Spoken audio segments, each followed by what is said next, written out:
साथियों, आप देख रहे हैं बहुजन पैगाम। मैं आर.एस. गौतम एडवोकेट आज आपके समक्ष जो देश में घटित हो रहा है उस संबंध में कुछ बताने की कोशिश करूंगा। आप देख रहे हैं देश में चारों तरफ त्राही मची हुई है। आपके जो खाने का सामान है, आटा, चावल, दाल, दही, मक्खन, पनीर, उस पर भी जीएसटी लगाई जा रही है। क्या होगा इस देश का, ऐसा तो आपने कभी सोचा भी नहीं होगा। इस देश के इतिहास में कभी ऐसा नहीं हुआ होगा कि खाने पीने की चीज़ों पर भी जीएसटी लगी हो। ये ईवीएम का कमाल है। भारत के चुनाव आयोग ने ईवीएम के माध्यम से जो बीजेपी की सरकार बनाई है सेंटर में और राज्यों में, उसका ये कमाल है, जिसका परिणाम आपको आज देखने के लिए मिल रहा है। साथियों, बहुजन पैगाम को आपने कंटिन्यू रखना है। घर तक पहुंचाने के लिए इसको लाइक करें, सब्सक्राइब करें, शेयर करें और कमेंट भी करें, जिसकी वजह से इसकी आवाज़ बंद ना हो। देश के हर नागरिक तक बहुजन पैगाम के द्वारा जो देश की सच्चाई है उसको निसंकोच होकर के लाया जा सके। आप जानते हैं कि देश की जो बिकी हुई गुलाम मीडिया है, प्रिंट मीडिया और इलेक्ट्रॉनिक मीडिया, वो तो बीजेपी का प्रचार करती है, रात दिन प्रचार करती है। चाहे कुछ भी हो जाए, प्रचार करने के अलावा उसके पास दूसरा कोई काम नहीं है। देश की जो सच्चाई, देश में जो घटित हो रहा है, वो सोशल मीडिया ही आप तक पहुंचाती है। इसको मजबूत करना आप सबकी जिम्मेदारी है। सवाल उठता है कि बीजेपी नहीं तो सरकार किसकी बननी चाहिए। लोग कहते हैं भाई किसको वोट दें। विपक्ष के लोग हैं, वो टुकड़ों में बटे हुए हैं, आपस में ही जूता पंजार कर रहे हैं, आपस में ही डेली लठमलठ हो रही है, किसको वोट दिया जाए। और फिर बीजेपी की सरकार को गिराने के लिए क्या क्या करना चाहिए, किस तरह से गिराई। सब लोग चाहते हैं बीजेपी हटाओ, बीजेपी हटाओ और देश बचाओ, ईवीएम हटाओ, लोकतंत्र बचाओ, लेकिन कैसे। इस संबंध में आपने देखा, मैं एक उदाहरण आपके सामने पेश करना चाहूँगा। बीजेपी जो भी कर रही है वो अपने उद्देश्यों की प्राप्ति के लिए ठीक कर रही है, सब कुछ कर रही है, लेकिन बहुजन समाज के लिए और देश के लिए वो घातक है। इसके लिए जिम्मेदार कौन है? जिम्मेदार आपके ही लोग हैं, बहुजन समाज के लोग इसके लिए जिम्मेदार हैं, जो बीजेपी की टिकट पर मेंबर ऑफ पार्लियामेंट बने हैं, विधानसभाओं में वो एमएलएस, विधायक बने हुए हैं, एमएलसीज बने हुए हैं, वो इसके लिए गुनाहगार हैं। अभी आपने देखा, कल का समाचार मिला, उत्तर प्रदेश सरकार में एक राज्य मंत्री थे मिस्टर दिनेश कुमार खटीक।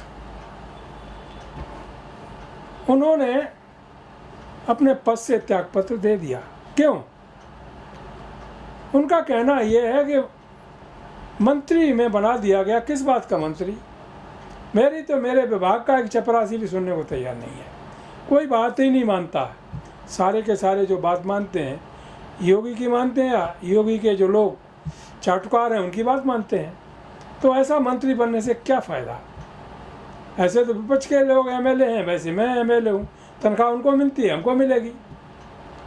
इस तरह से यदि इन लोगों को थोड़ी शर्म लगे और लिहाज लगे, को स्वाभिमान थोड़ा सा इनके अंदर जागृत हो जाए, तो ये कम से कम इकट्ठे होकर के वहाँ पर एक आवाज़ बुलंद कर दें, उसी में इनकी सरकार 2 मिनट में, एक क्षण में गिर जाएगी। कौन दोषी है? ये सरकार चलाने वाले तो आप हैं, गिराने वाले भी आप हैं, लेकिन थोड़ा दिमाग से काम लेने की ज़रूरत है। एक बार मुझे याद है, मुलायम सिंह यादव जी जब मुख्यमंत्री थे उत्तर प्रदेश के, तो वो शेड्यूल कास्ट की ज़मीनों का जो चल रहा था कि जिसके पास 3 एकड़ ज़मीन होगी उसका कोई जनरल कम्युनिटी का व्यक्ति नहीं खरीद पाएगा। तो वो एक कानून बनाने जा रहे थे कि नहीं, अब से कोई भी खरीद सकता, ऐसा कानून ला रहे थे। तो उसमें समाजवादी पार्टी के ही जो शेड्यूल कास्ट के विधायक थे उन्होंने कहा नेताजी ऐसा करोगे तो हम त्यागपत्र दे देंगे, इस्तीफा दे देंगे और आपकी सरकार गिरा देंगे। मुलायम सिंह फेल हो गए और मुलायम सिंह वो काम नहीं कर पाए। वो नियम जो पूर्व काल में हेमवती नंदन बहुगुणा ने बनाया था जब कांग्रेस सरकार थी कि SC/ST की ज़मीन जिनके पास 3 एकड़ से ज़मीन है अथवा उससे कम है, कोई सामान्य वर्ग का व्यक्ति उस ज़मीन को नहीं खरीद सकता, वो केवल शेड्यूल कास्ट का ही खरीद सकता है। मुलायम सिंह को अपनी बात वापस लेनी पड़ी और वो कानून में अमेंडमेंट नहीं कर पाए।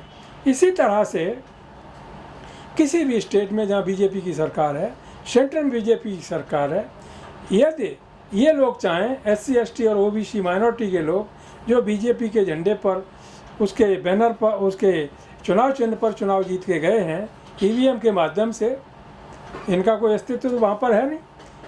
इनको मंत्री भले बना दिया गया, MP बना दिया गया, इनकी कोई मानता नहीं है, कोई अधिकारी इनकी बात नहीं सुनता, न कोई मानने को तैयार है। उदाहरण बहुत सारे हैं। आठवले जी को ले लीजिएगा, सेंटर में मंत्री हैं, 50 चिट्ठियाँ लिखते हैं किसी विभाग में, वो कूड़ेदान में चली जाती हैं, कोई नहीं पूछता। काम वही होता है जो योगी कहें वो काम स्टेट में होता है, अमित शाह, नरेंद्र मोदी या उनका कोई गुर्गा कहे उसका काम होता है। आठवले कहने से कोई काम नहीं, मंत्री बने रहिएगा, लेकिन कोई भी प्रशासनिक अधिकारी आठवले जी की बात को मानने को तैयार नहीं है। इसके कई उदाहरण तो मेरे सामने हैं, मैं खुद दे सकता हूँ। लेकिन खैर उन बातों पर न जा करके मैं आज इतनी बात कहना चाहूँगा कि जो बीजेपी की सरकार हैं, जिनको बहुजन समाज के लोग रात दिन कोस रहे हैं कि ये हटना चाहिए, ये कर दिया, वो कर दिया, उसकी जड़ में नहीं जाते। उसकी जड़ में तो यही बैठे हुए हैं, SC/ST OBC और माइनॉरिटी के लोग बैठे हुए हैं। ये जो MLA और MP हैं जिनके बल पर बीजेपी की सरकार चल रही है, ये चाहें तो एक क्षण में बीजेपी की सरकार केंद्र में भी गिरा सकते हैं और राज्यों में भी गिरा सकते हैं। जैसा कि थोड़ा सा दिनेश कुमार खट्टिक जी को ये एहसास हुआ कि ये यहाँ तो मेरी कोई इज्जत नहीं है, कोई स्वाभिमान नहीं है। अरे तुम्हारी किसी की इज्जत नहीं है, न राज्य में तुम्हारी इज्जत है, तुम्हें पूछता कौन है, न सेंटर में तुम्हारी इज्जत है। 27 मिनिस्टर OBC के बना दिए मोदी जी ने। सेंटर में कौन पूछता, उनका कोई नाम भी नहीं जानता, उनके यहाँ कोई मिलने भी नहीं जाता, क्योंकि उनके पास है क्या, केवल मंत्री हो बने रहो। लोग जानते ही नहीं कौन मंत्री है कौन नहीं है, उनकी कोई पूछ नहीं किसी तरह की। ऐसी मंत्राहट से उन्हें इस्तीफा दे देना चाहिए, रिजाइन कर देना चाहिए। सरकार भी गिर जाएगी और आगे चल करके जो चुनाव होंगे उसमें आपकी सरकार बनेगी। तो इस दिशा में लोगों को सोचना चाहिए। मेरा कहने का मतलब ये है समाज के लोगों से कि जहाँ से ये लोग बीजेपी के लोग चुन के गए हैं, शेड्यूल कास्ट के हैं, चाहे OBC के हैं, चाहे माइनॉरिटी के हैं, वहाँ के SC/ST और OBC के लोग मिल कर के इनको बैठा लें, इनको समझाने की कोशिश करें। नहीं समझते हैं तो ये स्वार्थी लोग हैं, इनका बायोकॉट करें, समाज से बायोकॉट करें, हर तरीके से इनका बायोकॉट करें, जिसकी वजह से इनको आज नहीं तो कल शायद अकल आ जाए कि ये तो सरकार है हमारे लोगों का, हमारे समाज लोगों का ही गला काट रही है। शिक्षा के दरवाजे आपके बंद कर दिए, स्कॉलरशिप बंद कर दिया, प्रमोशन में रिजर्वेशन बंद कर दिया, आरक्षण तुम्हारा ख़त्म कर दिया। हर जुडिशरी में सारे के सारे श्रवण जज बनते और कोई नहीं बनता। उधर लेटर चोर दरवाज़ा है, लेटर एंट्री के माध्यम से सारे श्रवण क्लास के लोग ही जॉइंट सेक्रेटरी बनते हैं। यूनिवर्सिटी में तुम जीरो हो, वहाँ पर प्रोफेशन नहीं है, कहीं कुछ भी नहीं हो। कहाँ पर आप हैं? केवल स्कूल में टीचर हैं, तो टीचरों का भी ये सब बंद करने जा रहे हैं।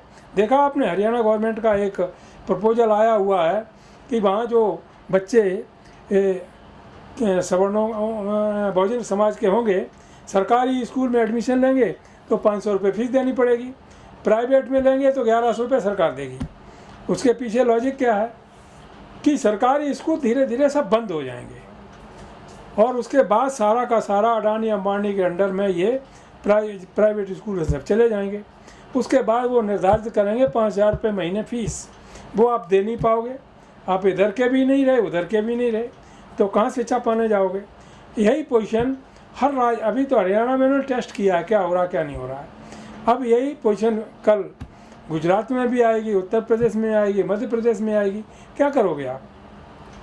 इसलिए हम बहुजन समाज के लोगों से बड़ी विनम्रता के साथ आग्रह करना चाहेंगे कि वो इनको कॉल बैक करें। जो SC ST OBC और माइनॉरिटी के विधायक हैं, बीजेपी के माध्यम से गए हैं या सांसद हैं, यही उसकी जड़ में है, यही सब करवा रहे हैं। ये पार्लियामेंट मेरे मुंह पे पट्टी बंधी हुई है, एक भी नहीं बोलता, कानों से बहरे, इनको कुछ सुनाई नहीं देता किसी तरह से। आपने देखा डेली आप टीवी देखते हैं, मैंने तो खैर टीवी देखना बंद कर दिया इसलिए कि वहाँ पर बीजेपी का प्रचार होता है। आप लोग बताइए जो टीवी देखते हैं, कभी भी टीवी पर किसी भी SC ST OBC के नेता का, किसी MP का, किसी विधायक का कभी फोटो आपने देखा है? जो बीजेपी से चुन के गया हुआ है, वो MP है, विधायक है, मंत्री है, 27 मंत्री बनाए बीजेपी के सेंटर में, उनका फोटो कभी देखा आया टीवी पर? कभी नहीं, आएगा भी नहीं। वहाँ टीवी आएगा अमित शाह जी का, मोदी जी का, योगी जी का और आधे उन्हीं लोगों का आएगा। तो ये किस काम के हैं, इनको कौन पूछे? ये तो वैसे तो कहीं नौकरी कर लेते तब भी उतने पैसे मिलते इनको, तो वहाँ केवल ये तनख्वाहिया बन के बैठे हुए हैं, लेकिन गला कटवा रहे हैं सारे बहुजन समाज का, क्योंकि इनके ऊपर चढ़ कर के ही जो कानून बनते हैं वो सरकार बना रही है और पूरा समाज सैकड़ों साल पीछे जा रहा है। बेरोजगार बना दिया आपने।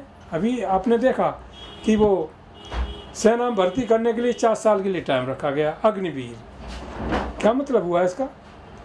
और उसमें जो फॉर्म आया आपने देखा, फॉर्म में धर्म का कॉलम, जात का कॉलम बढ़ा दिया गया। क्या मतलब है इसका?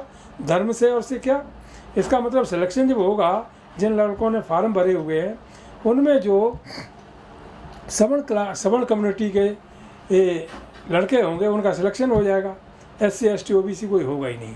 यानी मिलिट्री जो देश की रक्षा करती है, जिस पे गौरव करता है पूरा देश, वहाँ पर भी ये जातिवाद फैलाने का पूरा इंतजाम इन्होंने कर दिया है, जिसकी वजह से जब मिलिट्री में पूरा जातिवाद हो जाएगा तो आपको गुलाम बनाने में बड़ी आसानी हो जाएगी। ये पक्का सच है, यही इनकी मंशा है जो जिसको पूरा करने जा रहे हैं।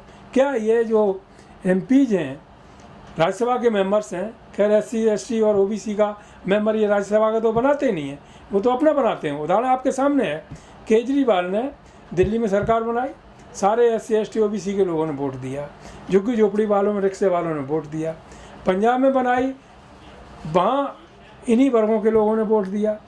और जब राज्यसभा के 3 मेंबर बनाए गए, उसमें एक भी SC नहीं, एक भी ST नहीं, एक भी OBC नहीं, एक भी माइनॉरिटी नहीं, सारे के सारे बनिया, तीनों के तीनों, उन्हीं को उसने राज्यसभा मेंबर बना के भेज दिया। तो ये वहाँ का हाल है। दूसरा, 178 वैकेंसी निकली पंजाब में, किस बात के लिए? लॉ ऑफिसर्स के लिए। वहाँ एक सिद्धू नाम का अधिकारी है, पुलिस का बड़ा अधिकारी, DGP रैंक का, उसने लिख दिया कि SC ST OBC के लोगों में काबिलियत नहीं है कि वो लॉ ऑफिसर बन सकें। वहाँ ये मामला बहुजन पैगाम ने उठाया, पूरे पंजाब में आंदोलन हुआ, केस डाला गया। तो जो SC ST के एडवोकेट्स थे उन्होंने केस फाइल किया वहाँ पर, और सरकार को अपना फैसला वापस लेना पड़ा, क्योंकि इन्होंने ट्रायल किया था, ये लोग सो रहे हैं कि जाग रहे हैं। ऐसी स्थिति में वहाँ क्या हुआ? अब उदाहरण के तौर पर जो हमारे नेता हैं उनकी बात एक बार सुन लीजिए आप। वो नेता जो हमारे हैं, राजनेता हैं, जो SC ST OBC के लॉयर्स हैं, उनको उस काबिल नहीं समझते कि उनके केस लड़ पाएंगे या बहुत बड़ा कोई काम कर पाएंगे। किसको बनाते हैं? मायावती जी ने सतीश मिश्रा को बनाया, ये केस लड़ेंगे, बहुत योग्य आदमी है। इनको पूछा जाए कि शुरू से आज तक अपनी प्रैक्टिस में SC ST OBC का कोई एक केस लड़ा है?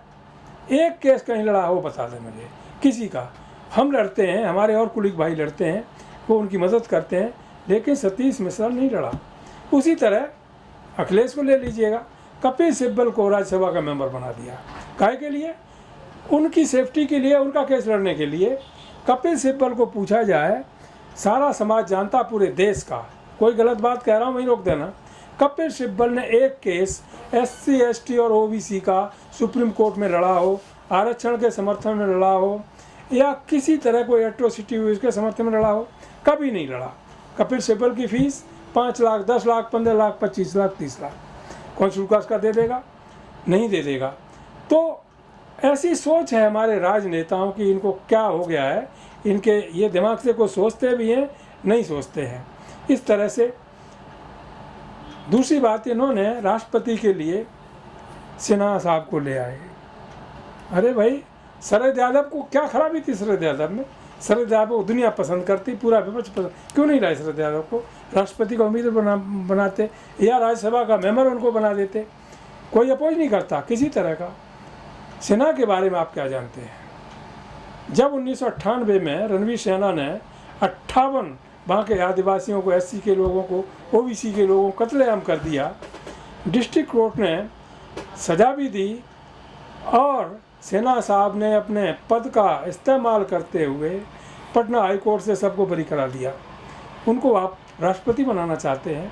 अखिलेश जी को शायद ये बातें पता नहीं है, उनको पढ़ना चाहिए। और अखिलेश जी को नहीं, जितने बहुजन समाज के नेता हैं, राजनेता हैं, लीडरशिप कर रहे हैं, इनको कुछ पढ़ना चाहिए। और जो एडवोकेट्स हैं, सक्षम पढ़े लिखे लोग हैं, कायदे से नॉलेज रखते हैं, उनसे बैठ कर के कुछ सीखना भी चाहिए, तभी आप राजनीति कर पाएंगे। आप जानते हैं जो मोदी जी फैसले लेते हैं, क्या अकेले लेते हैं? नहीं, जो ऊपर से आदेश होता है मोहन भागवत का, और जो RSS की जो चंडाल चौकड़ी बैठी हुई है, वो जैसा कहती है वैसा किया जाता है। आपने ऐसा कौन सा ग्रुप बनाया हुआ है? आप अपने से जो डिसीजन लेते हैं वो अपने से लेते हैं। समाज की ऐसी कौन सी लॉबी है जिससे आप राय मशवरा करते हैं? इसीलिए आपके फैसले गलत हो जाते हैं। और समाज की आज जो स्थिति है वो आप लोगों की वजह से है। इसलिए अब भी मैं कहता हूँ 2024 का चुनाव आने वाला है, अब भी एक होने की कोशिश करो, आपस की ईगो छोड़ करके, और एक निश्चित कर लो देश के लोगों से, जो बहुत से समाज के लोग हैं उनसे भी मैं ये निवेदन करना चाहूँगा कि एक बात याद कर लें कि किसी को वोट दे देंगे, बीजेपी को वोट नहीं देंगे तो अभी बीजेपी हार जाएगी। सबसे बढ़िया आसान फार्मूला ये है। दूसरा फार्मूला ये है कि जो बीजेपी के सांसद हैं और विधायक हैं स्टेटों में, जो SC और ST OBC से गए हुए हैं, जिनकी कोई वैल्यू नहीं है, उनको कोई किसी भाव नहीं पूछता, कहीं उनका नाम नहीं लिया जाता, विधानसभा में बोल नहीं सकते, पार्लियामेंट में बोल नहीं सकते, टीवी पे आ नहीं सकते, कोई अपने विचार व्यक्त नहीं कर सकते। धिक्कार है ऐसी लीडरशिप को। और ऐसे MP बनने के लिए, विधायक बनने के लिए तुमको तो तुरंत रिजाइन करना चाहिए, अथवा समाज की आवाज़ को उठाने के लिए सामने आना चाहिए, तभी बात बन पाएगी। साथियों, बातें तो बहुत सारी हैं, कुछ लोगों को अच्छा लग रहा होगा, कुछ लोगों को काफ़ी बुरा लग रहा होगा, कह नहीं सकते, लेकिन खैर जो मैं कहता हूँ बात सही कहता हूँ और ये बिल्कुल सच है जो मैंने कहा हुआ है। आप लोगों से निवेदन यही है कि जो बातें हमने कही हैं इस वीडियो के माध्यम से, बहुजन पैगाम YouTube चैनल के माध्यम से, इसको जितना फॉरवर्ड कर सकें, जितना फैला सकें, घर तक पहुंचा सकें, पहुंचाने की कोशिश करें। शायद लोगों की समझ में भी कुछ आएगा। और जो बहुजन लीडर बने हुए बीजेपी के अंतर्गत SC ST OBC के, तो जो अभी भाई दिनेश कुमार खटीक पर जो बीती है, उनका स्वाभिमान जागा है। इसी तरह से शायद इनका जो बाकी गूंगे बहरे अंधे बने हुए बैठे हुए हैं पार्लियामेंट में और विधानसभाओं में, शायद इनका भी स्वाभिमान जागे तो शायद अपना काम बन जाएगा। और ये सरकार, ये जिसको कहते हैं बहुमत की सरकार, ये 3 मिनट नहीं लगेंगे, ये सरकार गिर जाएगी। इसलिए इस सरकार को आप चला रहे हैं, आप कम से कम एक बात तो कह सकते हैं कि भाई हम ये इसके बेस में हैं और आप मेरे समाज के खिलाफ ही ऑर्डर पास कर रहे हो, काम कर रहे हो, ये तो बर्दाश्त नहीं किया जाएगा किसी हालत में। देखिए आपकी बात मानी जाती कि नहीं मानी जाती। आप देख लो जितने भी लॉ ऑफिसर्स हैं पूरे देश में, उसमें शेड्यूल कास्ट के कितने हैं, शेड्यूल ट्राइब के कितने हैं, OBC के कितने हैं, माइनॉरिटी कितने हैं। अरे समस्या होती है SC ST OBC माइनॉरिटी की, ठीक है। और सुनने वाला कौन जज होता है? सवर्ण कम्युनिटी का। सरकारी वकील कौन होता है? सवर्ण कम्युनिटी का। प्राइवेट वकील जो वो कर पाते हैं किसी से, कौन होता है? सवर्ण कम्युनिटी का। यानी समस्या बहुजन समाज की होती है, सुनने और सुनाने वाले सारे के सारे लोग होते हैं वो सवर्ण कम्युनिटी के होते हैं, उसमें ज़्यादातर मनवादी लोग होते हैं। भाई उससे आपको न्याय मिलेगा, कभी नहीं मिलेगा, न कभी मिला न कभी मिलेगा। ये बहुत सारे इशूज़ हैं जो मैंने आपके लिए सोचने विचारने के लिए रख दिए हैं। इन पर गौर कीजिए, मंथन कीजिएगा और भोजन पैगाम पर कमेंट जरूर कीजिए, जिससे हमको भी पता लगे कितने लोग हमारी विचारों को स्वीकार करते हैं, अप्रिशिएट करते हैं, कितने लोग आलोचना करते हैं, कितने लोग कमेंट करते हैं। तो जिसकी वजह से हमको आगे के वीडियो बनाने में, आप तक देश की सच्चाई हकीकत को आप तक पहुंचाने में थोड़ा बल मिलेगा।